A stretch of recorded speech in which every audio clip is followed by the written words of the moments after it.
This episode is sponsored by Smart Travel, a new podcast from NerdWallet. You know that one friend who always finds the best travel deals, picks the right cards, and somehow ends up in first class for the price of coach? How do they do that? Well, Smart Travel is like that friend, but in podcast form. They cover all things travel finance, like which travel cards earn their keep and which are just heavy, shiny metal, and planning group trips that won't ruin your budget or your friendships. So travel smarter and spend less. That's the key with help from NerdWallet. Follow Smart Travel wherever you get your podcasts. Armchair-Explorer is a part of the Voyescape podcast network. Check out all of their shows from around the world at voyescape.com. Hey guys, welcome to the Armchair Explorer, where the world's greatest adventurers tell their best story from the road. I'm Aaron Miller, I'm a travel writer, and this show is all about immersing you in adventures and the amazingness of this planet.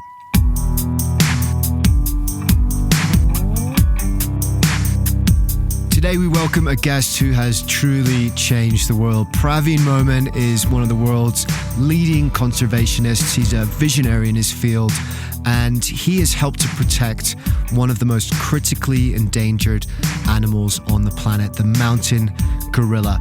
And that is where we are going today. We're going to go to the Virunga Mountains of Rwanda in search of mountain gorillas. But that's not all. We're also going to Uganda in search of a lost troop of chimpanzees. Praveen's doing some incredible work there. He's just launched the Kyambura Gorge ecotourism project.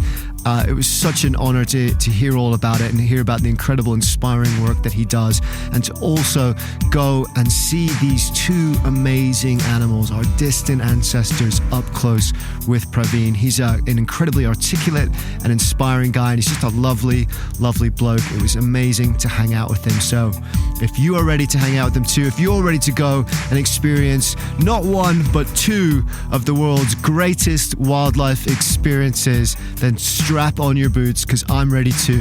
Let's start exploring. But first, just a quick thank you to everyone that has supported the show so far. If you're inspired by what you hear, please share it with a friend, and please leave a review for others to find so that we can reach and inspire as many people as possible. We are building a community here of travelers and explorers, of people that want to celebrate the amazingness of this planet by immersing themselves in every single inch of it. If that sounds like you, welcome. Let's hang out. Bring your friends. We're going to get on well. Finally, I want to give a big shout out to Volcanoes Safari. This is Praveen's company. He has 4 lodges in Uganda and Rwanda, and they are some of the most incredible eco lodges you will ever find. It's the backbone of how Praveen helps to fund his conservation efforts. And so you know when you go to these places that they're not just going to give you an incredible experience, but they're also going to benefit the destination, the people, the local community, the wildlife, and the land itself. But now, let's get ready for the adventure. Praveen picks up the story, talking about his early life growing up in Uganda. Well, my life has had many phases. I was born in Uganda and grew up there, as you said.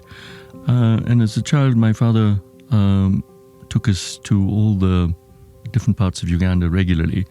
And the reason for that was that he was passionate about wilderness and wildlife to the point of obsession. So we knew every corner of East Africa because he wanted to know it. And then that period ended. As you know, Uganda got independence in the early 1960s.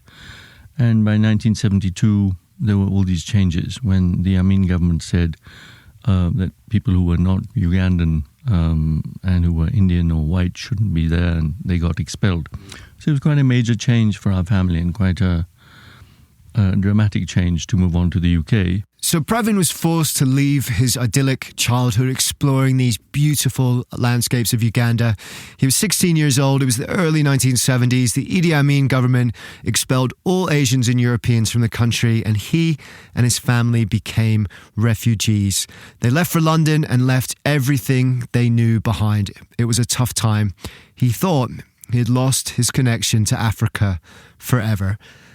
But Praveen didn't give up. In fact, he thrived. He ended up working for the British government. He became a policy advisor to the European Union.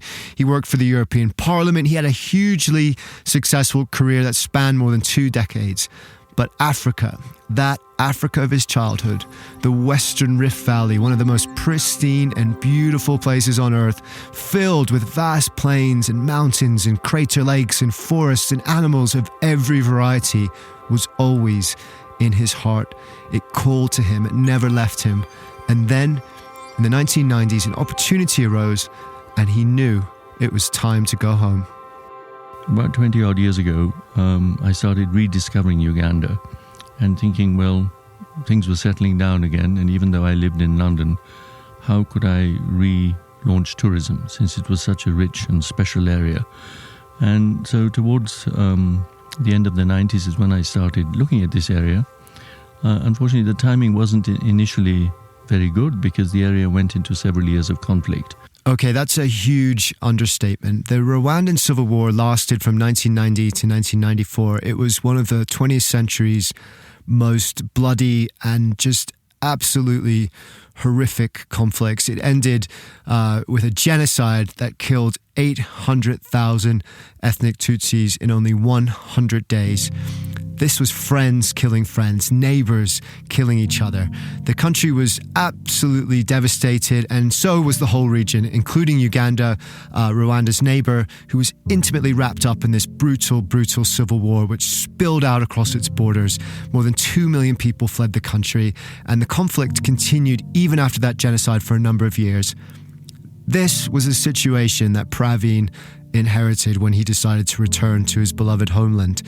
But he wasn't deterred. The rest of the world, the last thing on their mind was tourism, and that's understandable. Who would possibly think that tourism could thrive in a post-conflict, in a war-torn region? And even if it did, what benefit could it possibly do to those poor people that lived there and were trying to pick their lives back up? But Praveen disagreed. He saw an opportunity to help rebuild the country and protect the critically endangered primates, the mountain gorillas that live there at the same time. And to understand that, we have to understand Praveen's vision for how conservation, community, and ecotourism can all work together to benefit not just the wildlife or the ecosystem, but crucially, the people that live there too. I think at its core, it's very simple. It's about economic realities. It's about recognizing their situation, recognizing their daily realities, and making sure you're sharing whatever you can that is coming into the area through conservation, through tourism, so that they too are benefiting. What is their future? Why should they support your work? Why should they support your lodge? Why should they support the national parks and conservation? That's the critical issue in Africa today. It seems so simple, but when Praveen first came back here with the idea of launching tourism in the region, it was groundbreaking. If you want to protect the land, if you want to protect the wildlife, the people that live there and have lived there for thousands of years need to be involved. They need to be at the center of it. Let them benefit from the conservation of their lands. Let them have a real share in its future, and they will own it and fight for it and protect it.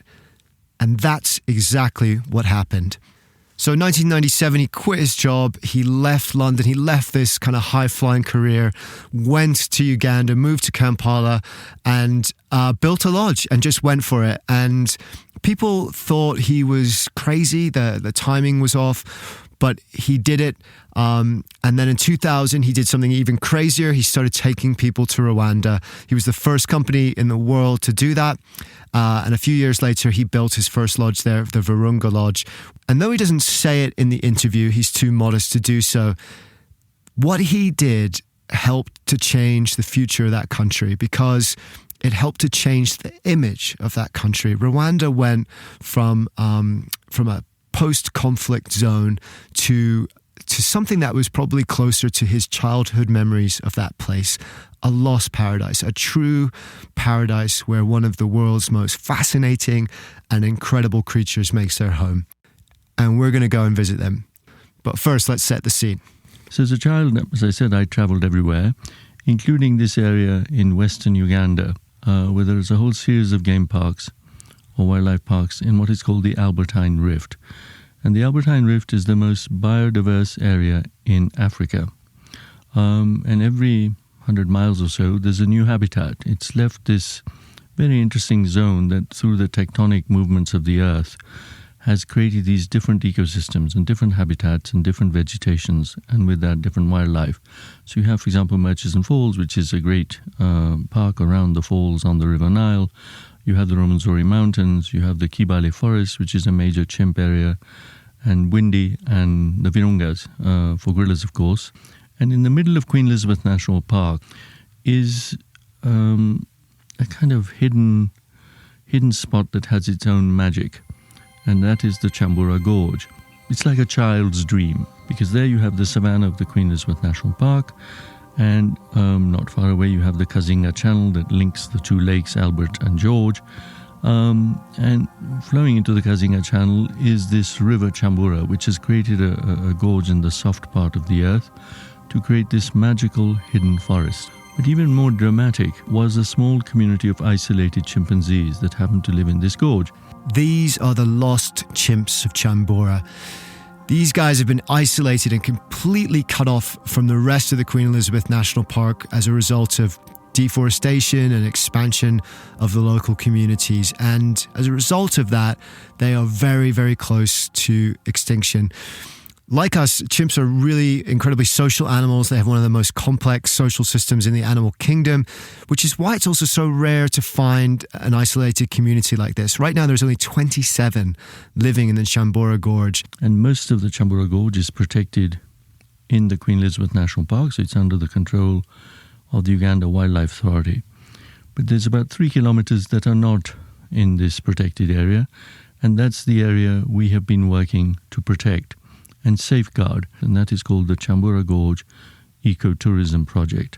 And what we have done is created a buffer zone and created a space between local communities, who of course have to live there, have to cultivate, have to earn a living, and the gorge, so that the gorge is not threatened, the chimps are not threatened, the habitat is secured, and local people have been helped to find alternative land just further away to give community some space, and secondly, community livelihood. So in a small way, what we're trying to do is look at all the issues of humans and wildlife living together and trying to make it a win-win situation. So it's not a negative situation, so that local people hopefully are not poaching or poaching less. They're not chasing away animals or killing them, and they understand the value of tourism. And tourism then helps in different ways, either through a lodge or community projects, to put tourism dollars, conservation dollars in their pocket. And the community projects are amazing. He's helped replace roofs. He's set up community cafes. He's trained local youths. He's worked with people with disabilities and disadvantaged due to loss of parents and HIV. He started a dance group. He's started a women's cooperative. But even more amazing than all of that are the chimps themselves. And the only way you can see them is by trekking into the gorge.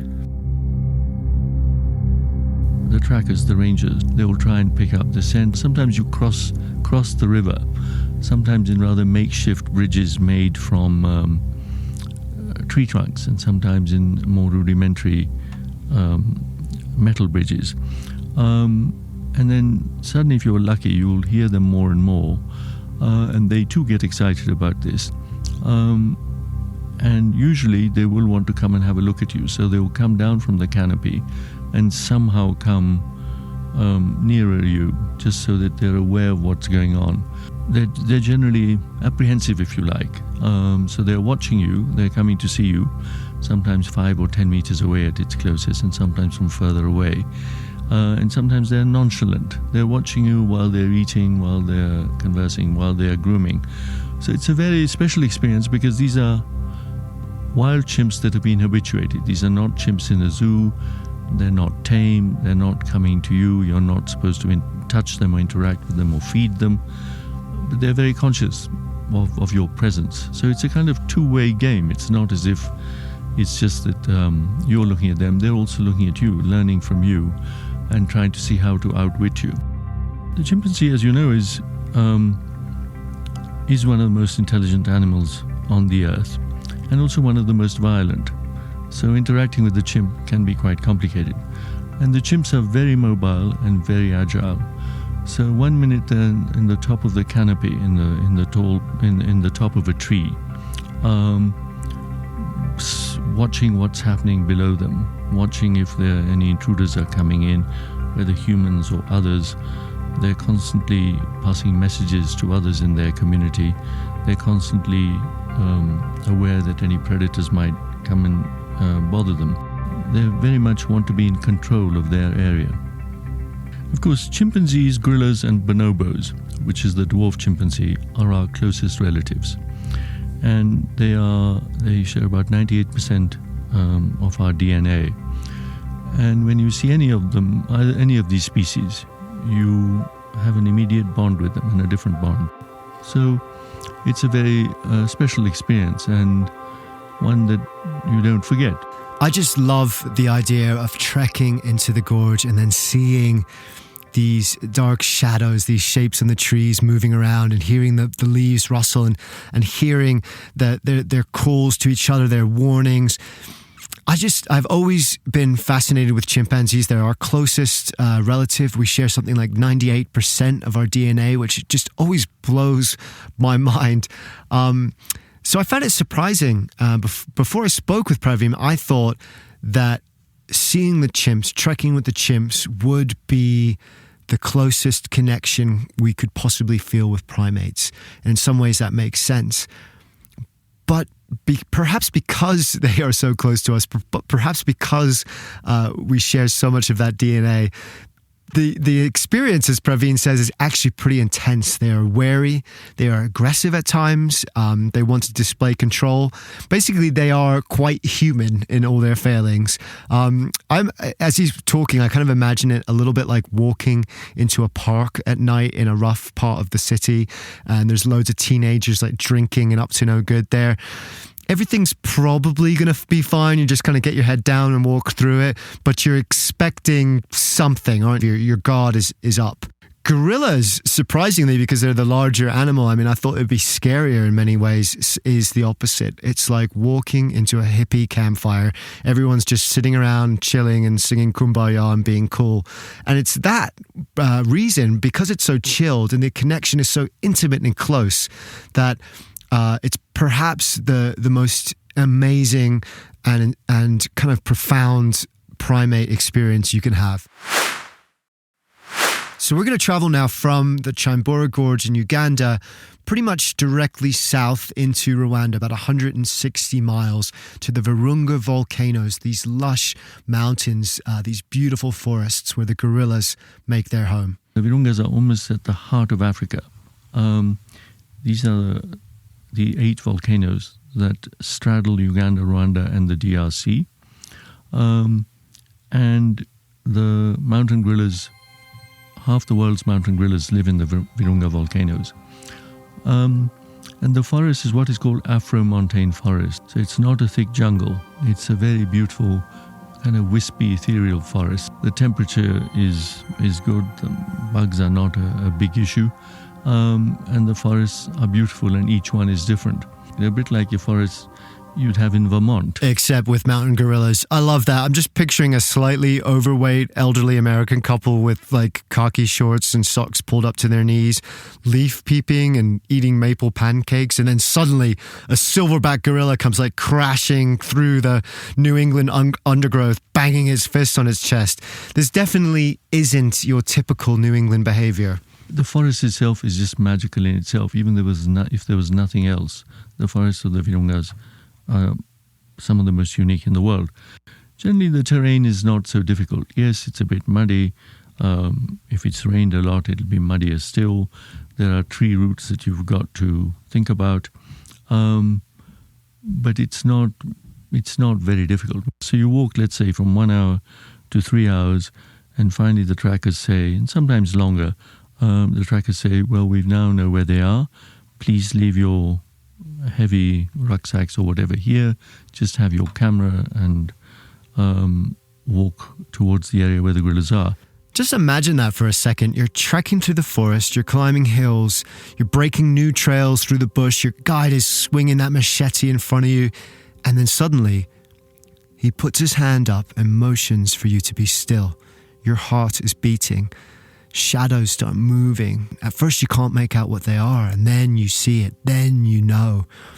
And suddenly they're all around you. This isn't like being on safari in a vehicle where you are basically safe. At the worst case scenario, the ranger could just put the pedal to the metal and get you out of there. Here, you're on foot, you're on equal terms, you're in their home, and that is a completely different and more humbling experience by far. And you'll slowly start seeing one or two of them. You might see an infant randomly halfway up a tree with another infant that's trying to knock it off the tree. And then you'll be conscious that not far away from the infant, either on another tree or on the ground, the female gorilla will be around, keeping an eye on these infants. And then dotted around behind the bushes, behind the trees at different levels, will be this whole family. And the silverback at some point will make his presence felt. He'll be watching you. He'll come closer to you. If you're too close, if you intrude in his territory and you're too close, he's going to make you back off. The silverback is the boss, and he lets you know about it. They are an incredibly impressive animal. They're so strong.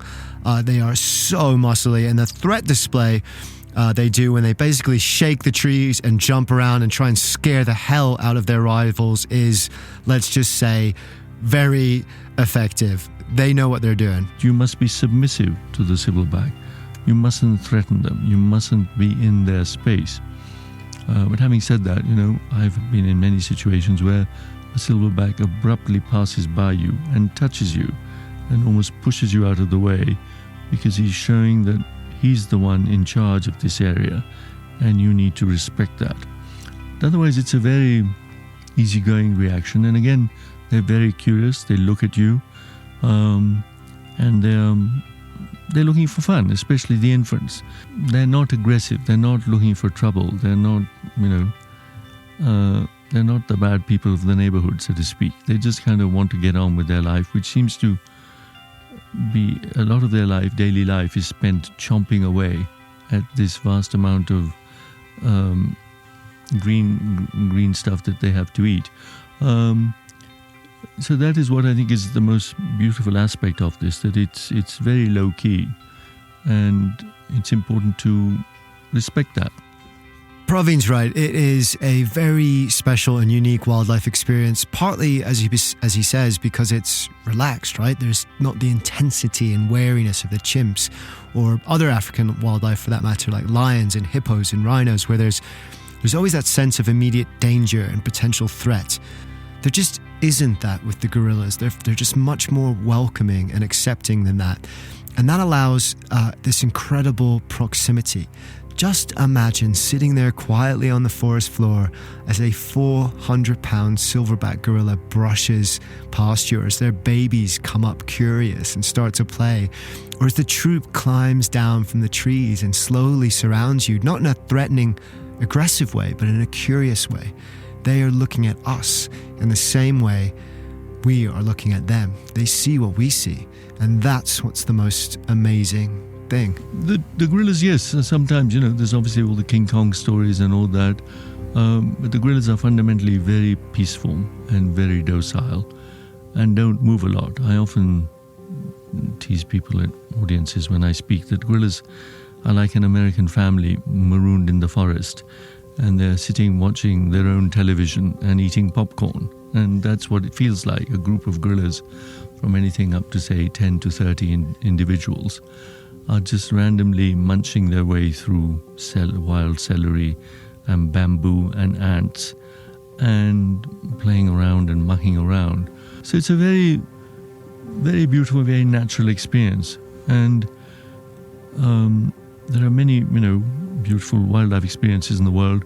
This, I suppose, is one of the rarest and the most beautiful. When you look in a gorilla's eyes, you connect. So natural and so wonderful that you can't really imagine it. It's very, very special. Mountain gorillas are amazing animals. They are so intelligent. They've actually trained a mountain gorilla in captivity to learn sign language to the level of a 3-year-old child.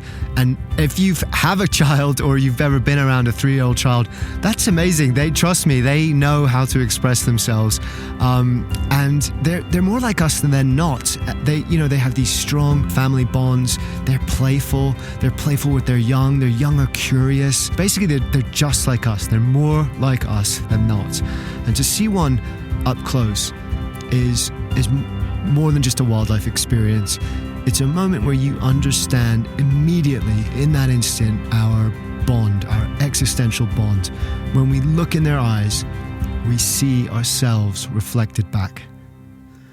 But it's impossible to talk about mountain gorillas without talking about one woman, Dian Fossey. Dian Fossey was the famed American primatologist who basically the film Gorillas in the Mist was based upon. She came here in 1967, way before anyone else did, way before anyone really knew anything about mountain gorillas, and just set up a camp here. Just 2 makeshift tents to begin with, which she called Karasoki. And that would become very quickly one of the most celebrated research stations in the world. She spent the next 12 years living with the gorillas. I mean, that was something that she did before really anyone else. She would spend so much time with the gorillas that they accepted her as one of their own. She would imitate their behavior to gain acceptance, kind of knuckle walking on all fours, or chewing stalks of plants, or playing on their natural curiosity.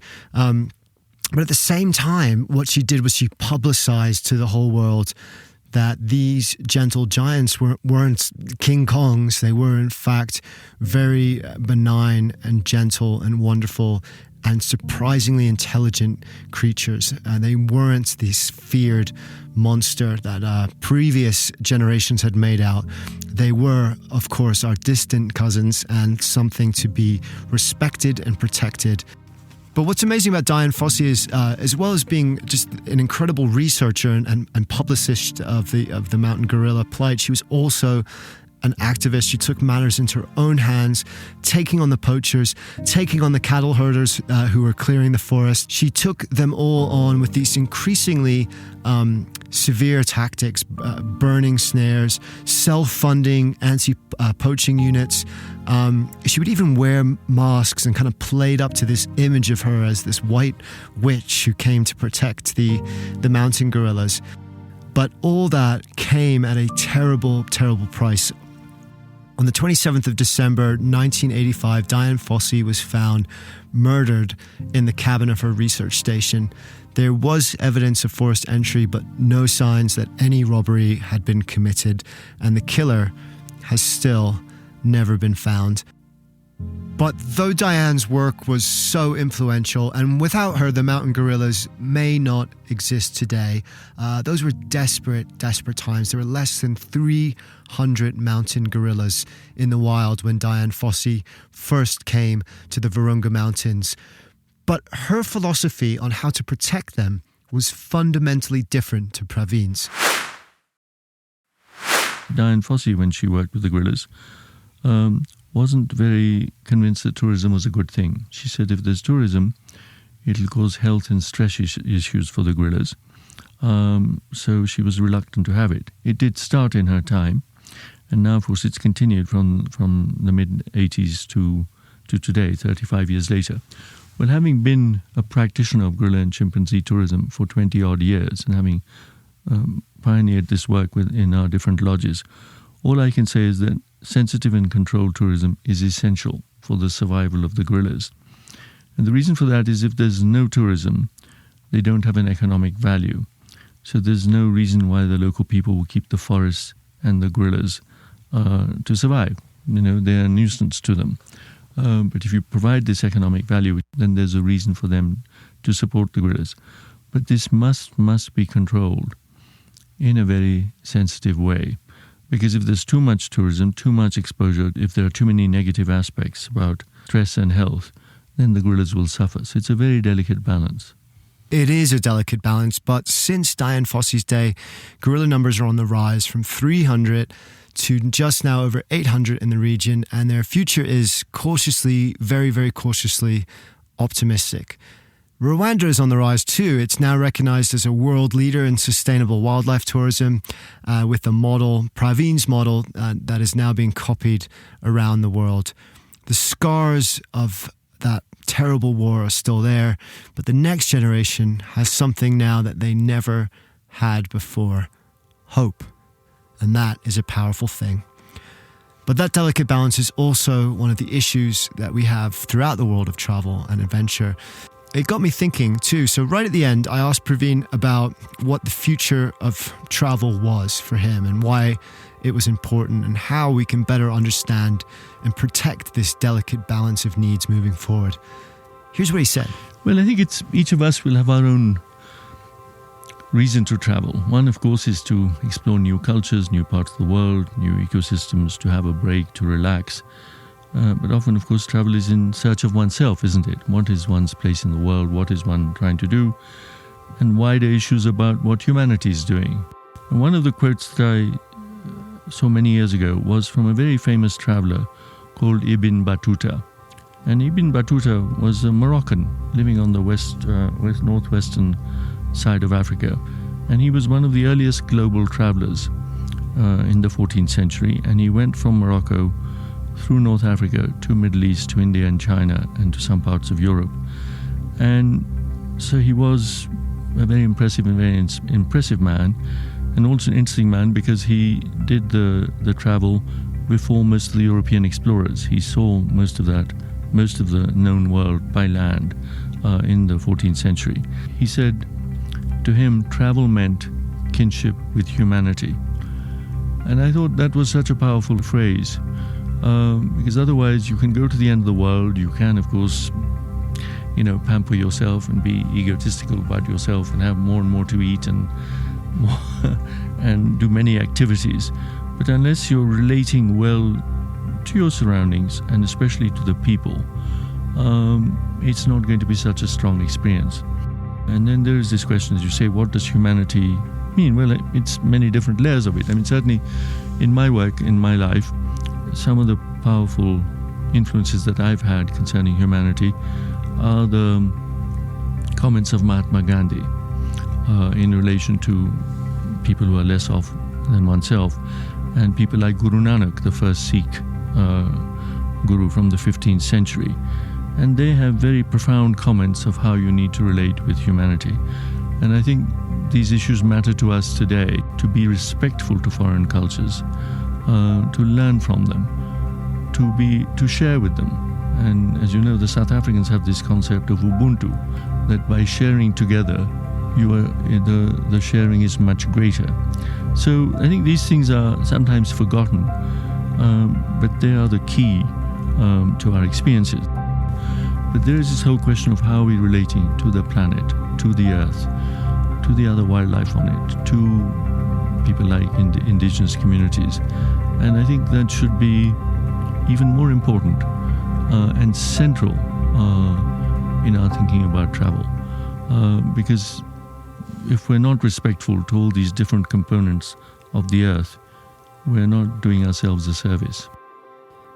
Travel is kinship with humanity. I love that. I love that quote. It's one of my favorite new quotes, and I am so pleased that Praveen shared that with us today, because it's true, isn't it? Travel is kinship with other cultures. It's connecting with other cultures, with other people. It's finding out about the ways that other people live their life. And in doing that, we can connect more deeply with them. We can empathize with them.